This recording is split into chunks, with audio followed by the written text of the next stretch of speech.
Selamat datang di video ini. Tiongkok menyatakan bahwa mereka sedang membangun 450 pembangkit listrik tenaga nuklir.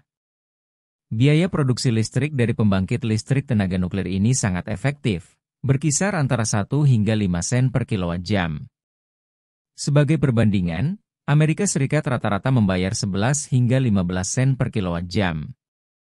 Ilmuwan Amerika sangat terkejut dengan terobosan terbaru dalam teknologi reaktor nuklir Tiongkok, yang dianggap dapat mengubah masa depan Tiongkok dan seluruh dunia. Tiongkok telah meluncurkan reaktor garam cair thorium pertamanya di salah satu wilayah terpanas dan terkering di dunia, Gurun Gobi. Gurun ini terkenal karena iklim lokal yang ekstrim, badai pasir yang hebat, dan kondisi cuaca yang sangat sulit, namun kini menjadi tempat pengembangan teknologi nuklir generasi berikutnya melalui proyek nuklir terbaru Tiongkok. Pembangkit listrik tenaga nuklir tradisional menggunakan teknologi yang telah berusia lebih dari 50 tahun dan berbasis uranium, sementara thorium dianggap sebagai masa depan energi nuklir. Thorium memiliki beberapa keunggulan, salah satunya adalah kemampuannya untuk menghasilkan jumlah energi yang sama dengan 3,5 juta ton batu bara hanya dengan 1 ton thorium. Selain itu, reaktor thorium dapat membakar limbah nuklir, beroperasi di daerah kering dan panas, serta tidak menimbulkan risiko kehancuran yang berbahaya. Reaktor ini adalah alternatif yang revolusioner, bersih, dan aman. Tiongkok membangun reaktor canggih ini karena cadangan thorium yang melimpah. Dengan memanfaatkan sumber daya tersebut dan kekuatan thorium, Tiongkok berpotensi menemukan teknologi yang dapat menyediakan pasokan energi bersih tanpa batas selama 20.000 tahun ke depan. Jadi, apa itu reaktor thorium? Dan bagaimana Tiongkok membangunnya? Reaktor thorium mengubah isotop thorium-232 menjadi thorium-233 dengan menyerap neutron dari sumber eksternal. Thorium kemudian diubah menjadi uranium-233, yang digunakan sebagai bahan bakar reaktor untuk menghasilkan energi. Selain menghasilkan energi, reaktor ini juga dapat mengurangi toksisitas limbah nuklir dengan memanfaatkan limbah tersebut dalam proses pembangkitan energi. Sebenarnya, Amerika Serikat adalah negara pertama yang menemukan teknologi nuklir thorium. Pada 1960-an, para ilmuwan di laboratorium Oak Ridge membangun reaktor garam cair yang membuktikan potensi praktis thorium sebagai sumber energi. Namun, proyek ini terhenti karena alasan militer, karena reaktor garam cair tidak cocok untuk memproduksi senjata nuklir. Plutonium dan uranium yang kaya, yang diperlukan untuk produksi senjata nuklir, tidak dihasilkan dalam reaktor thorium. Pada masa itu, senjata nuklir diperlukan oleh Amerika Serikat sebagai penangkal selama Perang Dingin dengan Uni Soviet. Akibatnya, reaktor thorium tidak pernah dikomersialisasikan. Thorium dalam bentuk alami memiliki tingkat radioaktivitas yang rendah, sehingga tidak cocok untuk fisi nuklir. Oleh karena itu, thorium harus diubah dalam siklus bahan bakar menjadi isotop subur thorium-232, yang kemudian menyerap neutron untuk diubah menjadi uranium-233, bahan bakar fisil untuk menghasilkan energi. Reaktor garam cair thorium juga dapat mengintegrasikan limbah nuklir yang sangat beracun, seperti plutonium, untuk digunakan sebagai sumber energi. Dengan demikian, reaktor ini tidak hanya menghasilkan energi, tetapi juga mengurangi toksisitas limbah nuklir. India memiliki 25% dari cadangan thorium dunia yang diketahui, dan merupakan rumah bagi pasokan thorium alami terbesar di dunia. Pada 1950-an, India memperkenalkan program tenaga nuklir 3 tahap, yang dirancang untuk menjamin kemandirian energi bagi negara tersebut.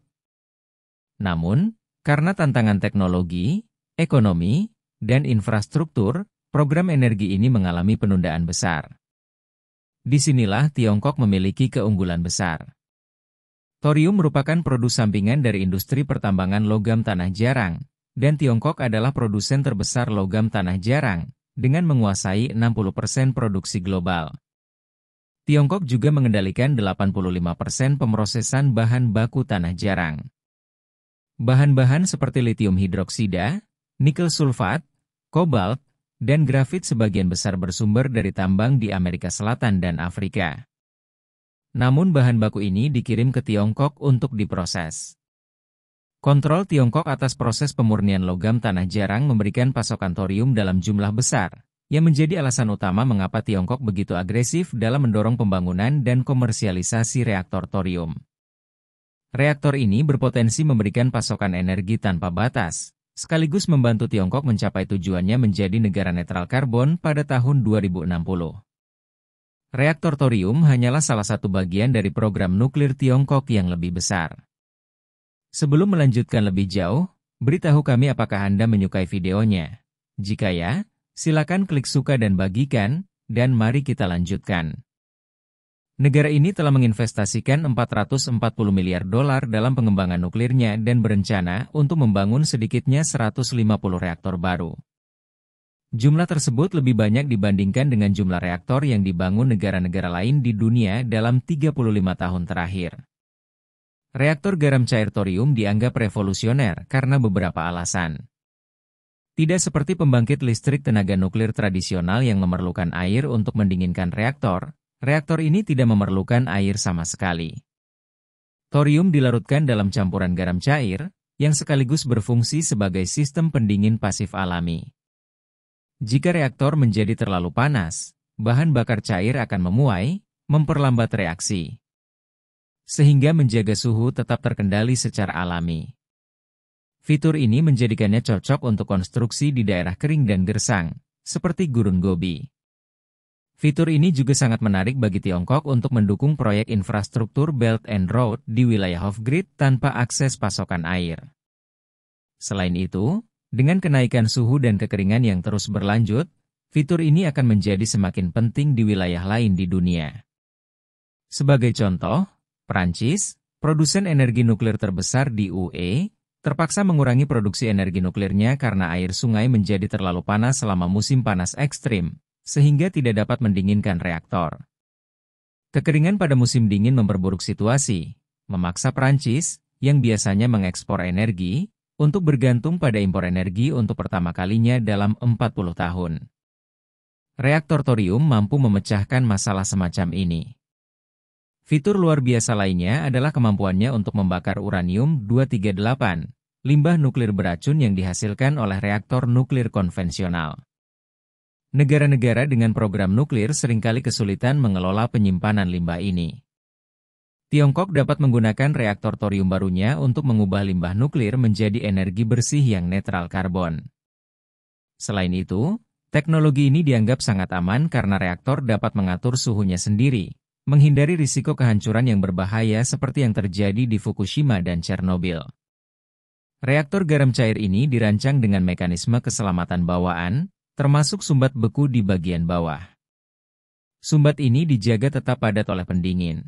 Tetapi jika reaktor terlalu panas, sumbat tersebut akan meleleh, memungkinkan bahan bakar cair dialirkan ke tangki pendingin pasif terpisah, di mana ia mendingin dengan aman. Dengan jenis reaktor baru ini, Tiongkok mencapai tonggak sejarah baru dalam teknologi nuklir canggih. Tiongkok juga memimpin dengan menghubungkan reaktor-reaktor baru ini dengan pembangkit listrik tenaga surya yang besar, sehingga menghasilkan jaringan energi terbarukan yang mampu mendukung beban dasar dan menjadikan Tiongkok sebagai pemimpin dunia dalam produksi energi ramah lingkungan. Mengapa Tiongkok dapat membangun reaktor ini begitu cepat sementara negara-negara lain tertinggal? Salah satu alasannya adalah pemerintahan satu partai di Tiongkok yang memungkinkan perencanaan jangka panjang dan pengambilan keputusan yang cepat. Sistem satu partai ini memungkinkan Tiongkok menyederhanakan investasinya dalam infrastruktur tanpa hambatan birokrasi yang akan memperlambat proses. Efisiensi ini tercermin dalam proyek kereta berkecepatan tinggi Tiongkok, yang setelah diputuskan, berhasil berjalan dalam beberapa tahun saja. Tiongkok berencana untuk mengekspor jenis reaktor barunya bersamaan dengan proyek Belt and Road, dan membangun 30 reaktor baru di berbagai negara pada tahun 2030.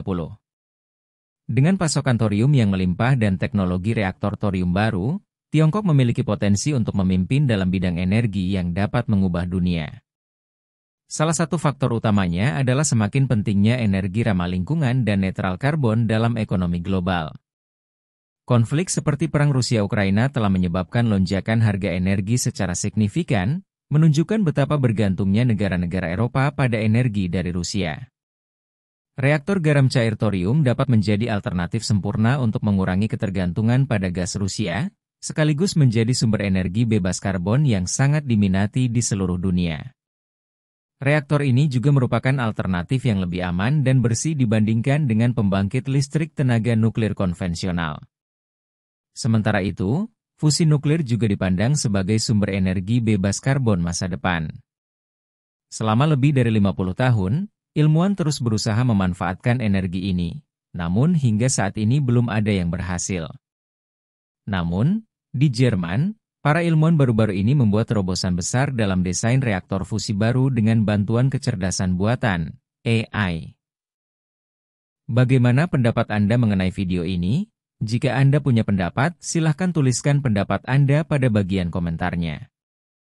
Dan jika Anda suka dengan video ini, silahkan klik like dan subscribe. Dengan begitu kami akan membuat video lainnya untuk Anda semua. Terima kasih dan sekian dulu, dan sampai jumpa di video berikutnya.